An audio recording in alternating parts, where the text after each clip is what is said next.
Hey guys, how's it going? It's Al. I'm going to do a draft against my community, all my viewers on Twitch. Underdog Fantasy Best Ball Draft for 2021. Fantasy football. I think that's basically all of the algorithm helping words that I could stuff into this intro. Fantasy football sleepers. Must draft players. Like this video, subscribe. Hit the notifications bell, leave a reply. I don't think I can do anything else. Let's go. He's a legend.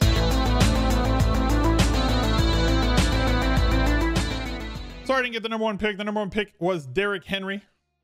Number two, Christian McCaffrey. Everything's going to be kind of standard, probably through this first round. Cook going 3, Kamara going 4. You're going to get like 5, 6 running backs right at the beginning.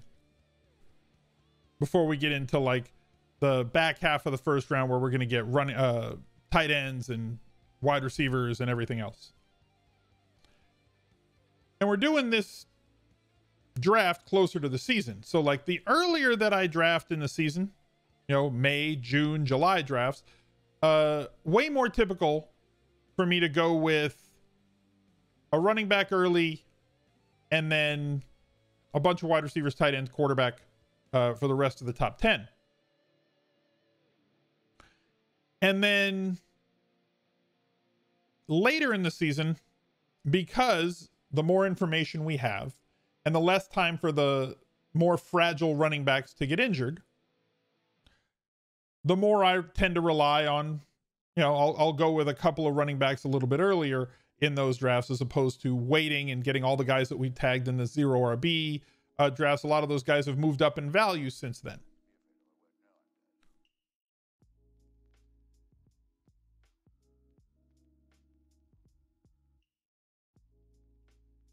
Kelsey at 7, Hill at 8.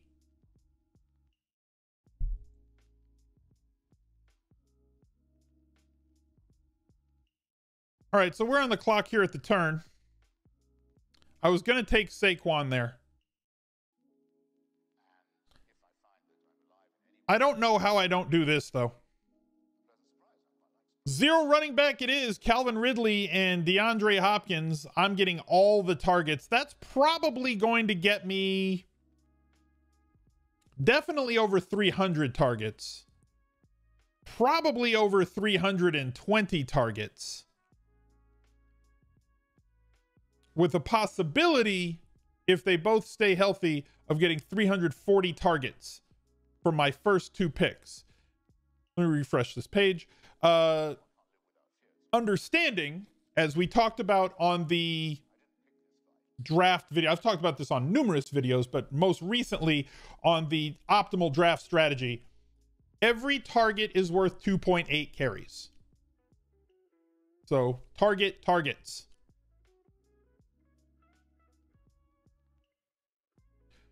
For this video, I'm using the establish the run rankings.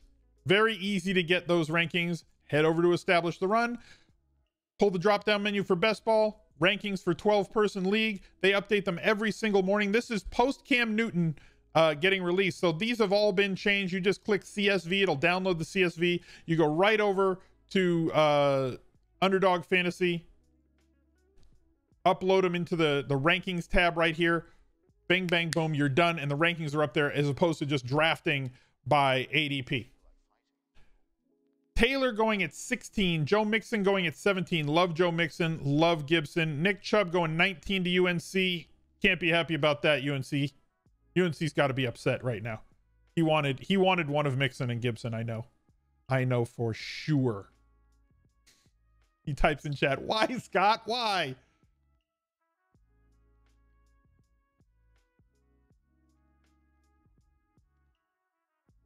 So now I get to sit on my hands and wait for things to kind of come back around to me. I like doing these community drafts. This is not a best ball mania team. This is not a big dog team. This is a $3 sit and go team. So we're going to play for this. What is it? 17 weeks. There's 18 weeks this year. So after week 17, I think, right? Isn't that when this one finishes up?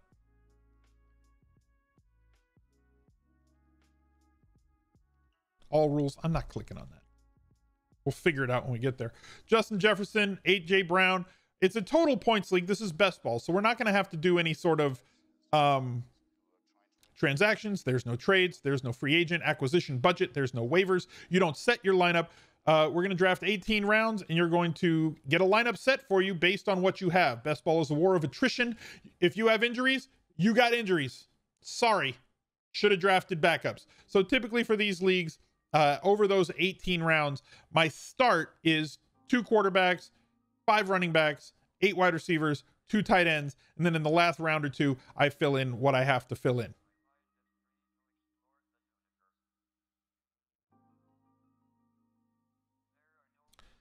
CeeDee Lamb going at 26, one of my favorites. Robinson going here at the turn. Carson and Robinson. And so that means Real One has Derrick Henry, Chris Carson, James Robinson. Very high T drafter. He had a high T name before Underdog changed it. Thank you, Nick.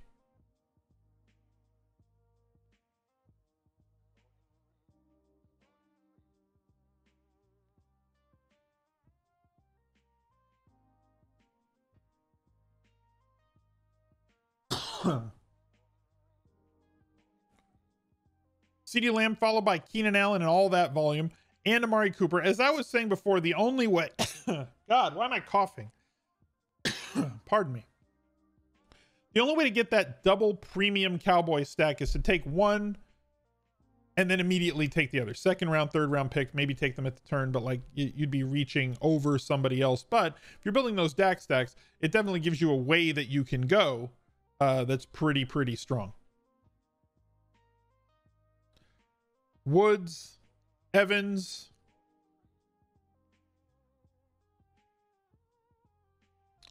Cooper Kupp goes to CTZ. I'm going to take Tyler Lockett in this spot.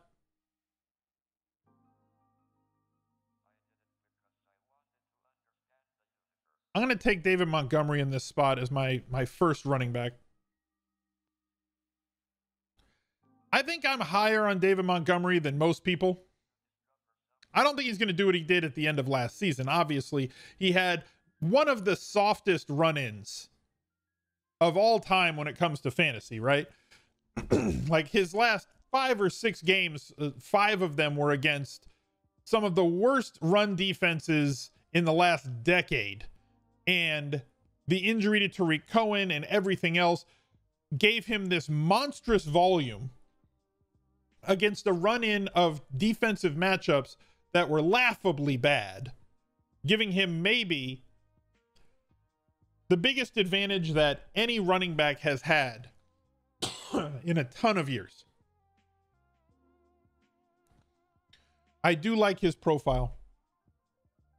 I like his profile as a running back who can catch passes, as proven last year when given the opportunity. I don't expect his pass game volume to remain where it was last year. They did bring in Damian Williams, who's on the wrong side of 28 at this point, and has been injured the last couple of seasons, but he is what he is.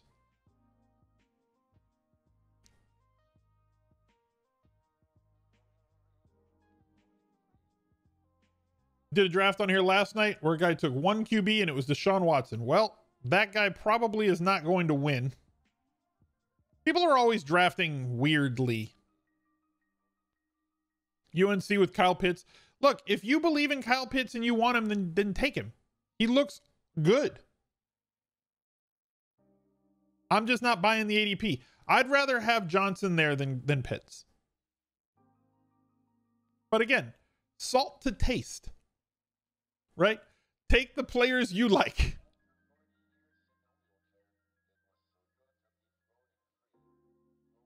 There's certain things that are out of line. Right? There's definitely certain picks that are out of line. I haven't really seen one that's out of line here in this draft. Well, like you see him every once in a while. We do a draft and somebody picks somebody like 3 rounds before his ADP. Okay, that's out of line. You didn't need to do that. I was just thinking, UNC, that last year, yeah, you were taking CEH at 6 overall.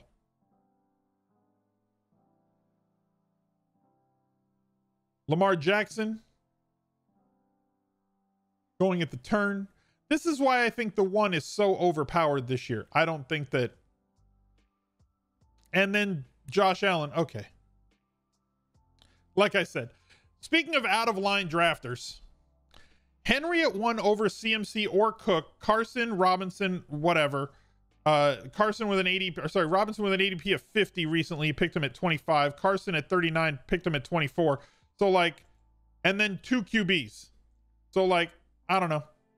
Way to waste your number 1 pick. A draft you did yesterday, Logan Thomas went in the 2nd round on Underdog or on DraftKings? Because I clearly have Logan Thomas as a breakout player. I don't think you should take him in the 2nd round, though.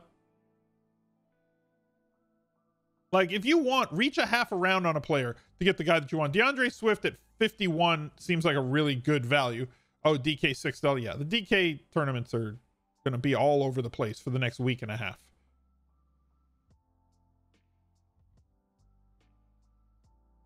Kyler goes to Squaz. Jerk. You're a jerk, Squaz. I don't like you for the rest of this draft. We can be friends after that, but right now, no.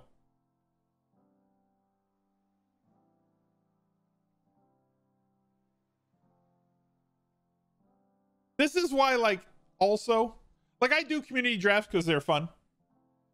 But, like, I know that my community also wants to, like, it's the cage match philosophy, right? It's the cage match philosophy of, I don't want to draft my team. I want to make the streamer feel pain. I want to inflict as much pain on my opponent as possible.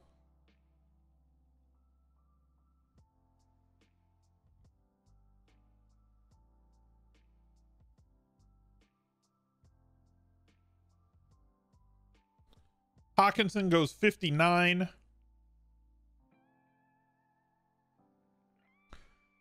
I'm going to take Dak here because I was going to take Kyler there, and you took Kyler from me. So we're not friends right now. Where'd he go?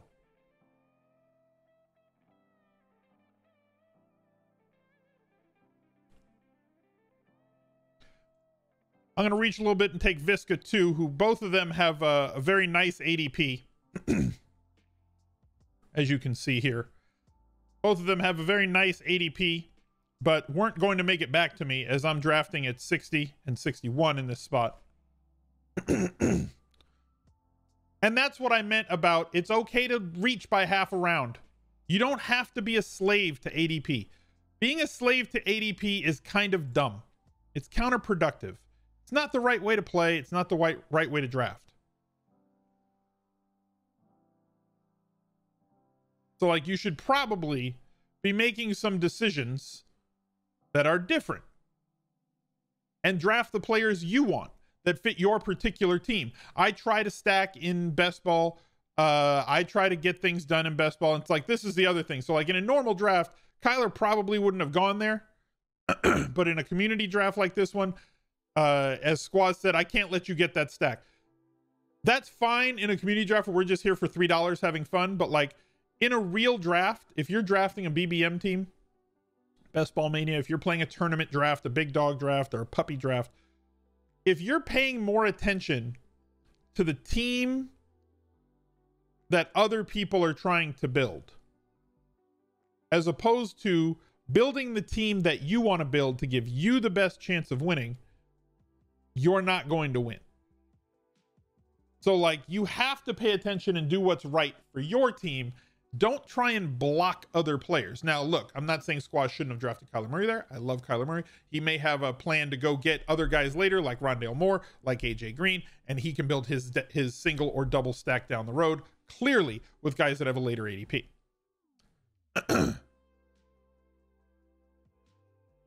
But never take a quarterback because you see somebody else taking a pass catcher or two from that team. So, like, if somebody drafts CeeDee Lamb and then they also somehow get Amari Cooper to fall to him, don't take Dak. Well, I'm going to take Dak because they have him. Like, that's the wrong reason for you to draft a quarterback in best ball. Stop worrying about other people's teams. Is the biggest lesson that I can hopefully get across to all the viewers this season.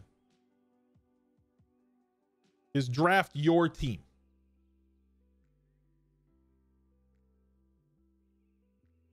Trudon says, I call that submarine drafting. It just makes both teams worse. Yeah. It's very close to, if you heard of the term crab mentality, if you have crabs in a bucket, you know, the ones at the top are going to try and crawl out of the bucket with their little crabby legs, right? They're going to, wait, can I do this on this? They're going to try and crawl out the top of the bucket because that's what they do. We're stuck in this bucket. I don't want to be an appetizer. I want to crawl out of the bucket. The crabs that are underneath that crab, don't let him do that. Like, they should let that guy crawl out of the bucket. And then they would be the crab on top and they could crawl out of the bucket too. But that's not what they do. Crabs in a bucket will grab the other crab and say, no! Crabs together. You know, we're going to, you know, we're all staying in this bucket. They're going to pull the ones down so that they can't get out. And all that does is it assures that all of them are going to die. Parking Martian taking Gallup. I was going to grab Gallup here to go with Dak. So right now I have naked Dak. Logan Thomas at 7-11. See, CTC's trying to take all my guys at this point.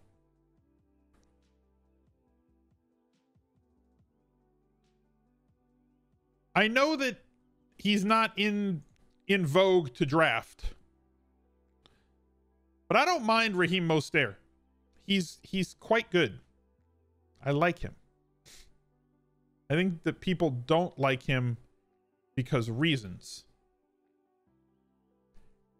And I think that Corey Davis is stepping into a massive amount of volume for the Jets. And the rookie Wilson looks like he's pretty good.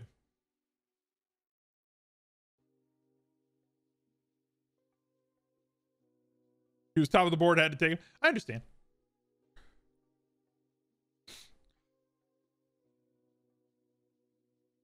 There goes Mooney at 86. What did I have Mooney's ADP at? 88. So he's going right around where his ADP is there.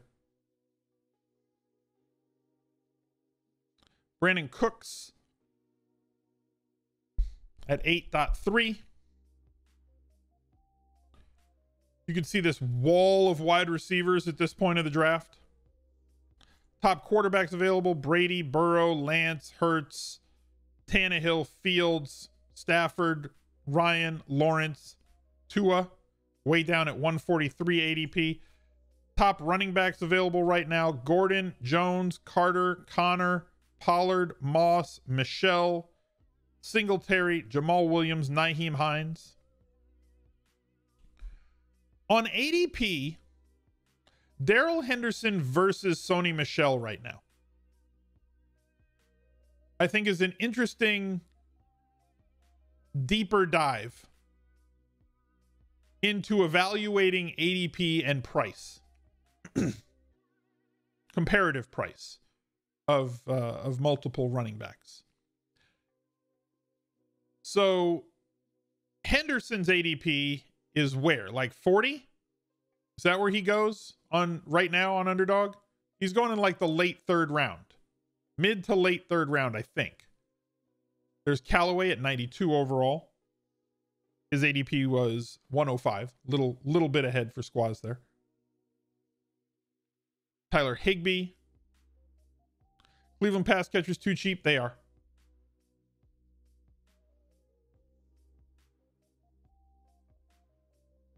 But that ADP gap between Darrell Henderson and Sony Michel seems way too wide. When you factor in what their projectable workloads are on their respective teams, you know, on their respective team. So like, I don't think either of them is going to get 75% of the snaps or 75% of the workload. I think that it's going to be closer to like a 45-45 or 50-45 split between those two guys. I think Sony's going to see more pass game work than he has in years past. I think that Henderson's going to see more snaps and targets and touches than he has in years past. I don't think either of them profile as a 65-70% touch guy. But one of them's going in the 3rd round. The other one has an ADP in like the 9th or 10th.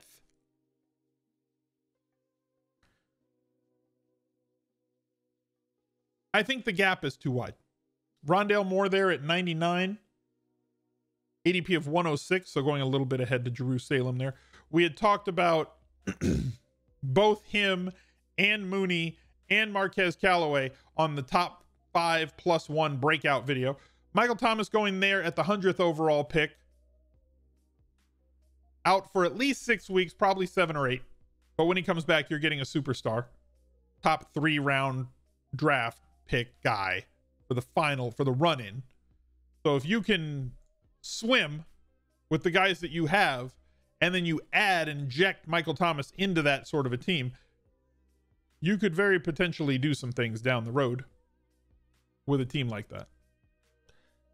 Jalen Waddle, one of my favorite week 1 plays on DraftKings, at least as we sit here 9 days before the first game on Thursday night.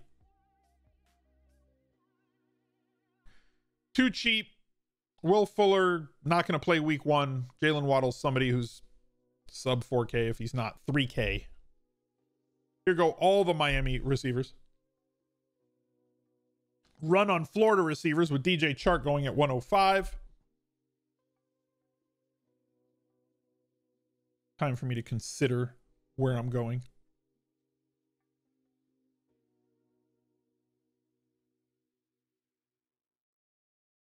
It's going to be interesting to see where the New England pass catchers shake out over the next week.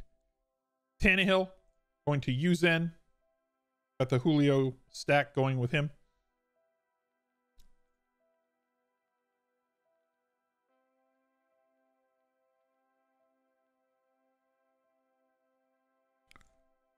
I'm going to go with Fant in this spot. What? He's already selected, but he's on my screen. Great. So now I have to pick somebody fast. Hopefully Curtis Samuel's hip is fine. Oh, it picked him for me. Great. So the wide receivers are strong. Have you considered spending more draft equity on your running backs? Running backs are weak. Wide receivers are strong, though. Very strong.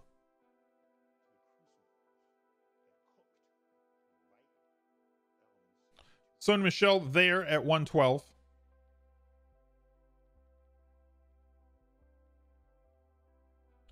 Joe Burrow to Parking Martian. Tyler Boyd, Jamar Chase. Fills out his double stack there. Tony Pollard at 114. One of those 40% guys that I think might really pay off. Terrace Marshall Jr., the rookie out of LSU. The question is, UNC loves his rookies. The question is Dan Arnold the tight end? You know, he is. He's the tight end, right, in Carolina. Or is Terrace Marshall Jr. actually the tight end, even though he's not a tight end, even though he is going to be, you know, he's going to list at wide receiver, he's going to play wide receiver, but is he going to be utilized when they get inside the red zone and close to the end zone as the de facto tight end? Right? So like Dan Arnold will be the inline guy, but are they going to play him in the slot as a 6'4", 230-pound monster and throw him the ball in the end zone and give him tight end like touches and targets when they get close? We saw them utilize him on a little slot screen in the preseason, and they got a couple blockers out in front of him from like the 10 or 12 yard line, and he was absolutely unstoppable. He's going to be a thing. I don't know how many targets he's going to get. That's the only question on it, because the number 1, 2, and 3 guys, at best, he's 4th on that team, because you have DJ Moore, CMC, Anderson. So he's 4th to eat when it comes to market share of targets. But if those targets are heightened in value, let's say, if you've got, you know, you're going to get 80 targets or 85 targets, assuming health for everyone.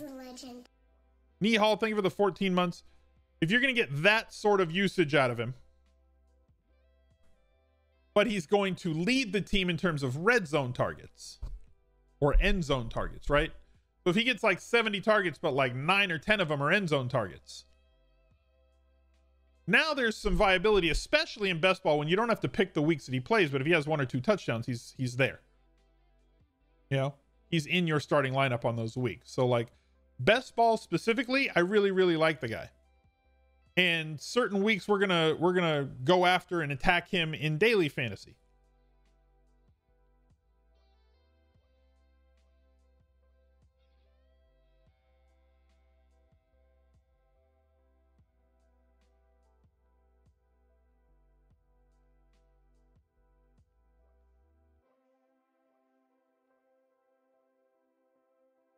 But like for season long where you have to make decisions, I think he's a tough get. He's kind of a draft and stash guy,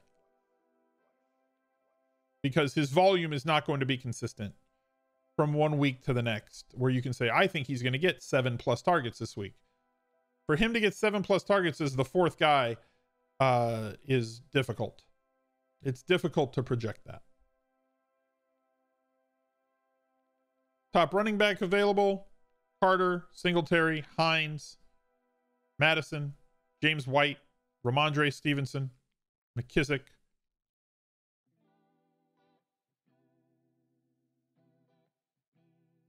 Top tight ends available: Evan Engram, Hunter Henry, Irv Smith, Cole Kmet, the non-copyright frog, Hoopa Loop. Top quarterbacks: Fields, Stafford, Ryan, Lawrence, Tua. So typically I don't draft statue quarterbacks. I'd rather take a leap here on Fields. I think that Stafford's available way too late. If Cooper Kupp had fallen to me instead of Tyler Lockett, I would have taken Stafford here. I'm going to try and shoot the moon with Justin Fields, because I think that he has the opportunity to maybe become, you know, a top 5 point per game quarterback, if he's as good as I kind of believe that he can be. And at running back, I'm going to go with Nyheim Hines in this spot, with other guys waiting behind him.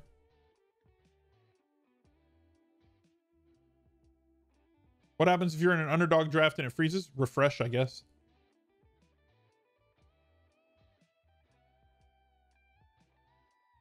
Marshall's a great best ball guy to me. I'm reading the chat, because of his ceiling potential. Could have a couple of those 575 2 receiving lines during the year. Yeah. But they're unpredictable, which is why that's what makes him a pretty good best ball guy, or a good tournament guy for daily fantasy. It's just going to be hard to project when those days are. For him to have a 575 2 game, he needs like 7 or 8 targets. Now, if somebody gets injured in front of him, if Robbie Anderson misses games, if DJ Moore misses games, and he has been somebody who's gotten selected before. What was UNC going after there?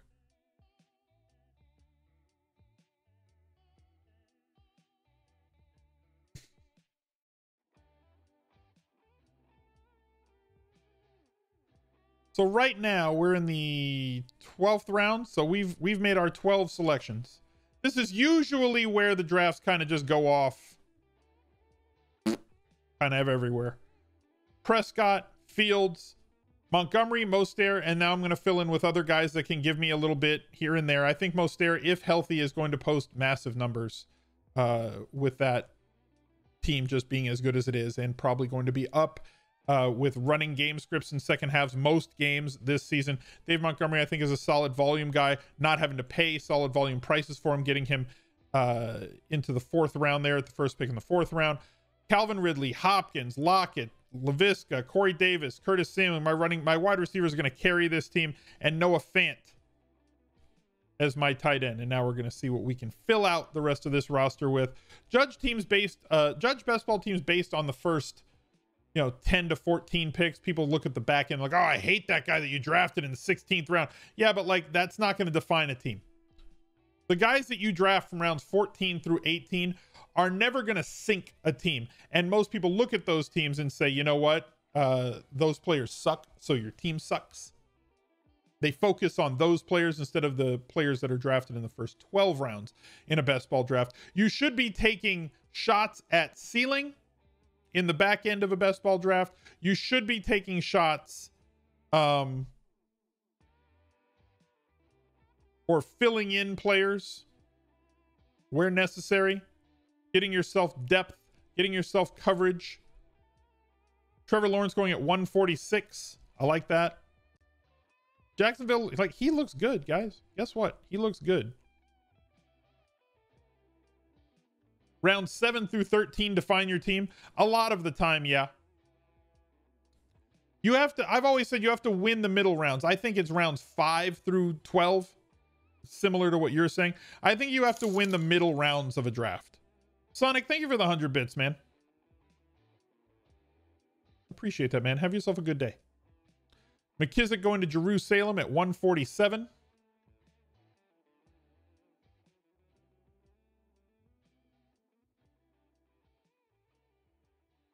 James White going to A Redhead at 148. It's my belief that every single pass catching option on the New England Patriots gets an up arrow. I think all the fantasy options get an up arrow going from Cam Newton to Mack Jones. And that is not a dig on Cam Newton, as he's one of my favorite players and has been for the last decade. But based on the style of offense that you run when you have Cam Newton, you're not getting a quarterback who's going to throw it 40 times a game. You're not getting a quarterback who's going to throw it very accurately for the amount of times that he throws it. You're going to have a run-heavy offense, which means that you're going to get less plays per game. You're going to play at a slower pace, also bad for fantasy purposes. And you have a quarterback who's going to eat up 20+ inside the 5 carries, which is going to sink your running back ceiling because they're not going to have the opportunity to really get as many touchdowns as they could get. So like it's all sorts of bad. You know, it's not good for anyone. So moving to Mack Jones opens up the running backs, provides more targets for the pass catchers. He looked outstanding in the preseason. Cam had a really good preseason too, and I hope that he signs on with somebody and has himself a good end to a fantastic career. Leonard Fournette, I was just going to grab Lenny Fournette. Not going to go Damian Williams, even though I think he's a very good player. I am going to go Cole Kmet. Drafting him a couple of picks ahead of ADP. Now I have my secondary stack with Justin Fields.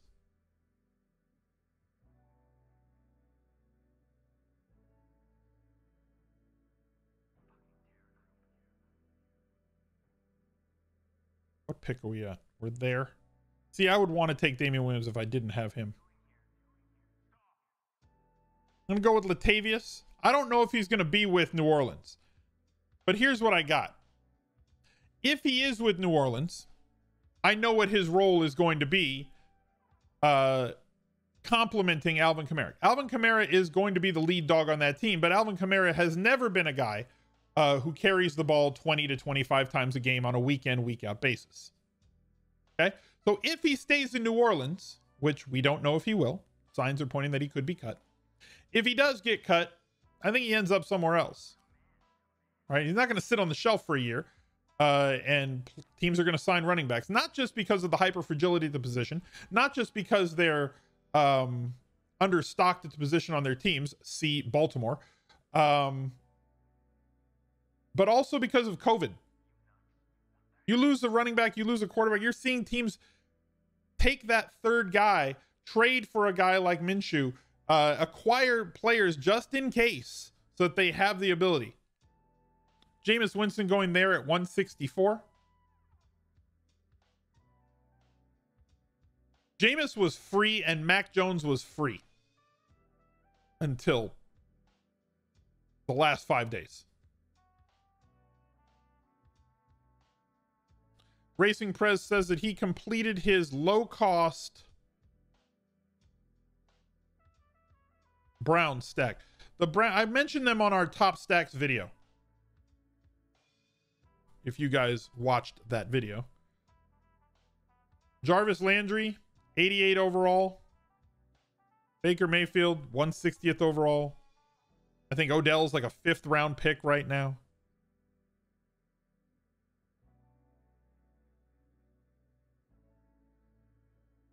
I love chat getting mad at each other.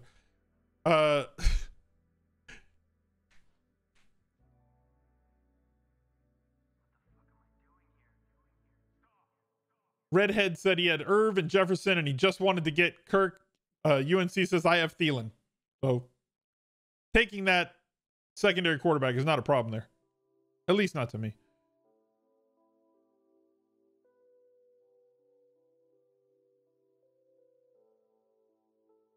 So because of my running back situation, as I said before, I tend to go 2 quarterback, 5 running back, 8 wide receiver, 2 tight end, and then I pick something to fill in a weak spot. So if I have 2 weak tight ends or a bye week issue at tight end or at quarterback, I'll fill in with a 3rd guy at those 2 positions.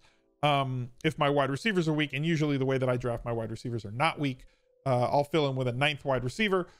But if I have running backs that look like this, I'm going to probably fill in with 2 more and have 6 running backs on this team. So for me on Underdog, it's a 2, 5, 8, 2 build and then fill in where necessary. Oh, is this 3rd QB? Oh, there you go. Bateman injured at the end, at the beginning of the year. Going to be interesting to see when he comes back because he is a highly touted guy.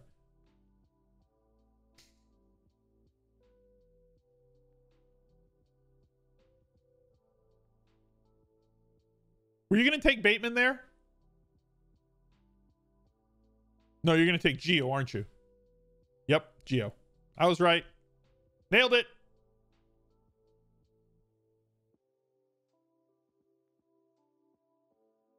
Top running backs available. Evans, Tyson Williams, moving way up and fast because of the injury in Baltimore.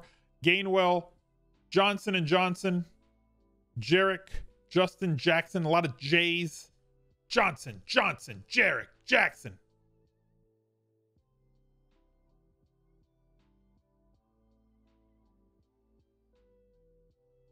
Deshaun Jackson from the Rams.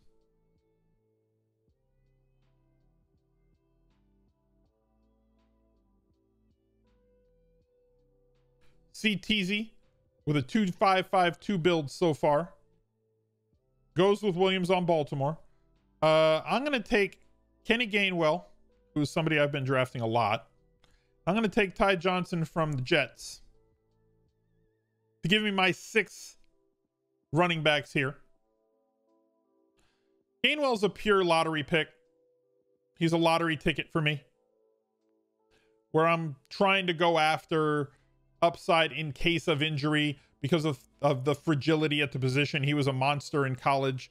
He was the guy that basically moved Gibson out of running back into wide receiver a lot because of how talented he was. Though he was a later draft pick, he is small-ish. You know, he's a 200-pound running back, which to me isn't absurdly small. Just people are used to saying, oh, well, I want my running backs to be 225 to 240. Like there's plenty of good running backs that were like 200 to 205 pounds. Like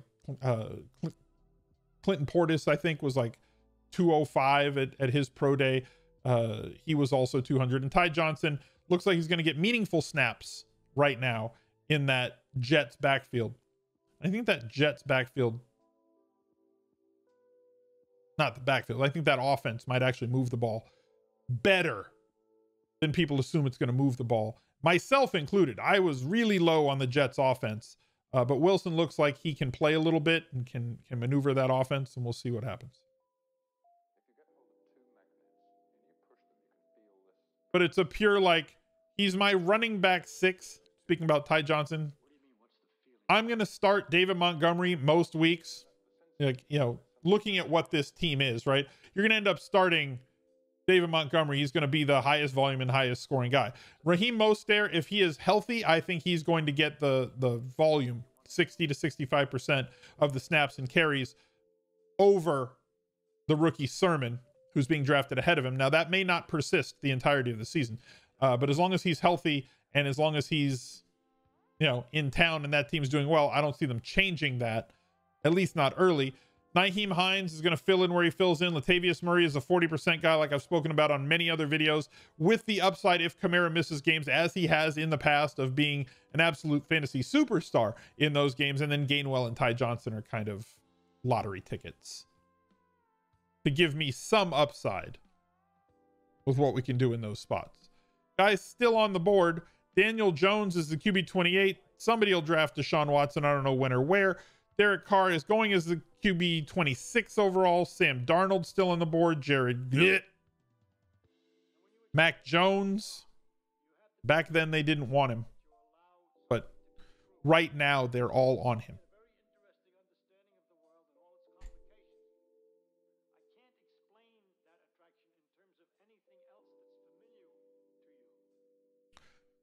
We're on to the final couple of picks.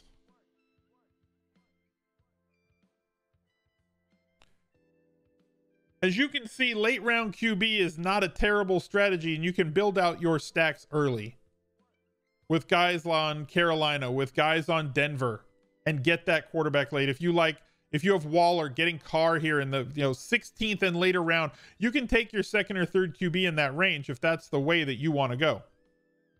It's not difficult to do so.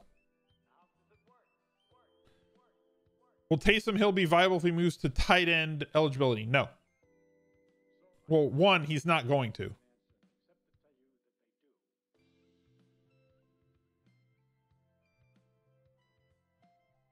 I don't see that being a realistic thing that's going to happen.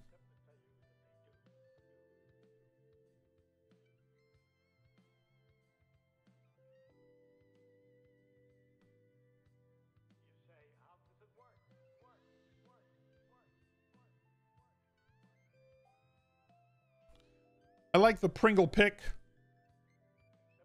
Trying to attack like pass game usage in Kansas City, hoping for upside with those last kind of picks, is not a terrible play, like, at all.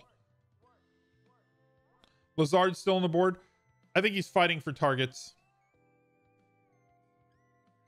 All the guys down here, with the exception of like Hunter Renfrow and Adam Humphries, are really fighting for targets. John Brown also.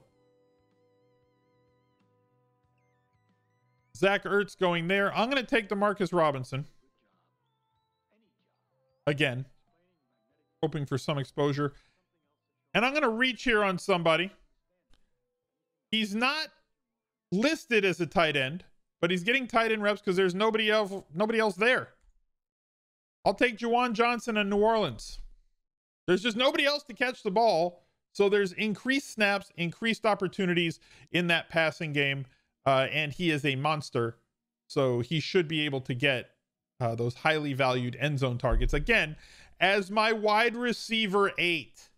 So like if Juwan Johnson is starting on a team, on a best ball team, that starts 3 wide receivers and a flex, that has Calvin Ridley, Hopkins, Lockett, Visca, Davis, Samuel, if he's starting, something either went very, very wrong or something went very, very right. So as an 18th round flyer, why not? Like, there's certain guys. Last year, our 18th round flyer, by the way. Does anybody remember who our 18th round flyer was last year in a lot of drafts? It was Logan Thomas. And the reply, guys, my God. Who the hell is Logan Thomas? Why are you wasting a roster spot on something like Logan Thomas? You remember who our 18th round flyer guy was 2 years ago? It was Darren Waller. What the hell is Darren Waller? Why are you taking a guy like Darren Waller? What the hell? It's a waste of a pick. The 18th round, guys. Take players that you see that have a path to the field, that have a path to upside. You could take floor guys if you want in this range. If like Hunter Renfrow is a good floor guy, you know, as an 18th round pick, gonna get you 75 targets, right? It's not terrible. Blake Jarwin, what if he's a thing? Like we thought he was going to be last year before he blew out his knee. What if he's all the way back? Take those flyers. Take those chances late. Draft for upside. And you know what? Watch all my other videos, because another one is going to be coming up right here, and another one is going to be coming up over there. Real one. Don't know who you are. You had an awful name at the beginning of the draft, but we'll catch up to you guys later. Bye. He's a legend.